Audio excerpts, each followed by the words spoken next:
एक ब्रह्म राक्षस की कहानी। गुरुजी, पिछले कुछ दिनों से बंदरों ने परिसर में उत्पात मचा रखा है। करीब 10 से 15 दिन पहले एक व्यक्ति मेरे पास आया था जिसने एक शक्तिशाली सूक्ष्म जीव को बुलाने की क्षमता हासिल कर ली थी। कई व्यवसायी और राजनेता उससे मदद चाहते हैं, लेकिन उसके सक्षम मित्र ने उसे मुझसे मिलने के दौरान सावधान रहने को कहा था। जैसे ही वह व्यक्ति यहाँ आया, उसके सक्षम मित्र ने उसे वश में कर लिया और सीधे मुझसे बात करना शुरू कर दिया। सक्षम प्राणी एक ब्रह्म राक्षस था जिसे भगवान हनुमान ने अपना दूत बनाया था।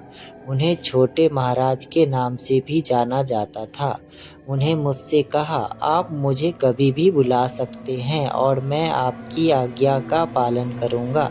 कल रात मैंने उसे फ़ोन किया और उससे कहा कि बंदर परिसर में बहुत उत्पात मचा रहे हैं, उन्हें दूर रखें। आज सुबह से एक भी बंदर नहीं देखा। हंसते हुए मैंने बस जोर से कहा, बंदर उत्पात मचा रहे हैं, उन्हें दूर रखें और बस उस पर कुछ और परीक्षण करेंगे।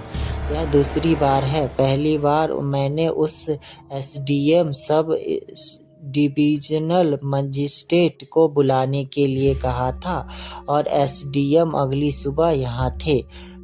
गुरुजी, इस ब्रह्म राक्षस की कहानी क्या है? गुरुजी, वह हनुमान जी के मंदिर में ब्राह्मण पुजारी था। उस गांव के ठाकुर की नज़र मंदिर की जमीन पर थी, इसलिए उसने पुजारी की हत्या करवा दी। अकाल मृत्यु के कारण पुजारी ब्रह्म राक्षस बन गया और क्रोध में उसने ठाकुर के परिवार के 27 लोगों को मार डाला। उसके बाद उसे अपने किए पर पछतावा होने लगा और लगा कि एक धार्मिक व्यक्ति होने के नाते उसे उन लोगों को माफ़ कर देना चाहिए था।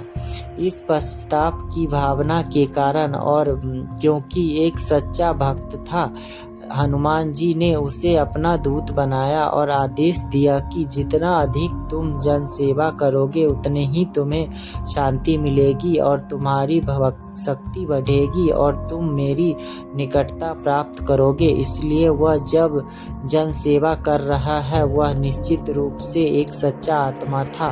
कम से कम उसने हमारे बंदरों को तो भगा दिया। हालांकि वह व्यक्ति जो इस आत्मा को ले जा रहा था, वह एक साधारण स्कूल शिक्षक था।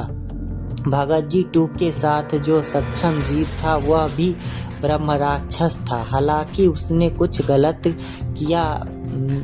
किया और हनुमान जी ने उसकी शक्ति छीन ली और उसे अपने समूह से बाहर निकाल दिया। अब वह केवल एक साधारण प्रेत भूत है। हम इन दोनों आत्माओं का अध्ययन कर रहे हैं। वह जो करते हैं वह क्यों करते हैं, उनकी प्रेरणा क्या है और अंतिम परिणाम क्या है।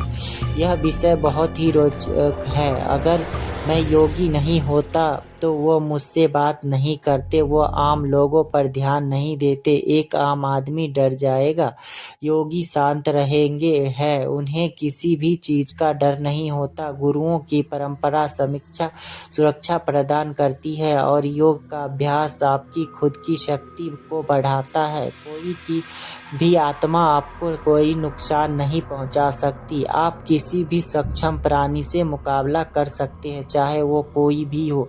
क्या आपकी तरफ से फिर भी चुप्पी है? मैंने देखा है कि जब मैं भी गुरुजी से फ़ोन पर बात करता हूँ और जो भी बातचीत गंभीर विषय पे होती है, तो बाहर के वातावरण में एकदम अजीब सी खामोशी छा जाती है।